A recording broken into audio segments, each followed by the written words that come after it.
दिल्ली विधानसभा चुनाव में टिकट पाने के लिए एक शख्स ने मुख्यमंत्री शीला दीक्षित को पैसे देने की पेशकश की थी। खुद मुख्यमंत्री शीला दीक्षित ने द टाइम्स ऑफ इंडिया को दिए इंटरव्यू में इस बात की जानकारी दी।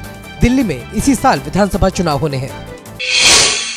शीला दीक्षित के इस खुलासे के बाद सवाल उठ रहा है कि उन्होंने खुलेआम घूस देने वाले शख्स के खिलाफ कार्रवाई क्यों नहीं की। क्या वो भूल गई थी कि घूस लेना और देना दोनों अपराध हैं?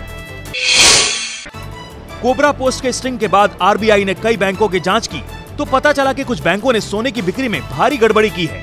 कई लेन देन में तो पैन नंबर के बिना 5 लाख रुपए से ज्यादा का सोना बेचा गया है। साथ ही केवाईसी नियमों का पालन नहीं किया गया है। यह है अमरनाथ गुफा पर बने हिमलिंग का पहला दर्शन। पहलगाम डेवलपमेंट अथॉरिटी की टीम ने इस चित्र को जारी किया है। इस बार शिवलिंग की लंबाई करीब 16 फीट है। खास बात यह है कि गुफा के करीब बर्फ कम है, लेकिन रास्ते में बर्फ बहुत ज्यादा है। मायावती गवर्नमेंट में मेरे पे फर्जी मुकदमे लगाए गए थे। मैं ना तो मेरे खिलाफ 307 का मुकदमा है ना 302 का। घटनाएं तो होती रहती है, आप भी समझते हैं, लेकिन मेरी लाइफ को 2007 में I am a good person. मैं बहुत अच्छा आदमी हूँ। पंजाब और हरियाणा हाई कोर्ट ने गायक हनी सिंह के विवादास्पद गीत मैं हूँ बलात्कारी पर कड़ा रुख अख्तियार करते हुए कोर्ट में पेश होने का आदेश दिया है। पिछली सुनवाई के दौरान इस मामले में सुनवाई करते हुए कोर्ट ने हनी सिंह को पेश होने का आदेश दिया था। यूपी में मेरठ के जिला सहकारी बैंक में दिन दहाड़े हथियारबंद बदमाश 25.5 लाख रुपए लूटकर फरार हो गए। बैंक में सीसीटीवी कैमरे को भी बदमाश अपने साथ ले गए। पुलिस बदमाशों की तलाश कर रही है।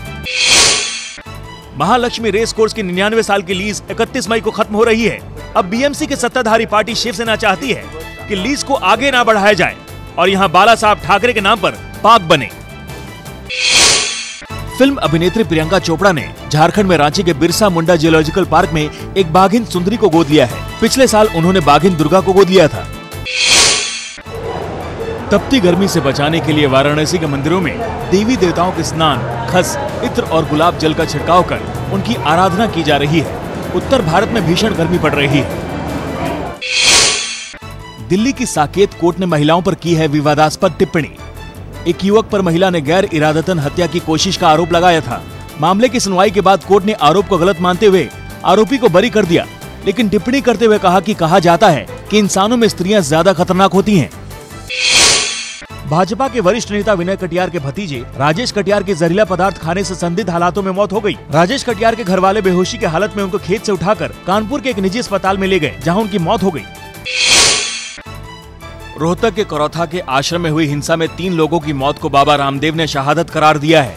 उनकी शहादत ली गई है।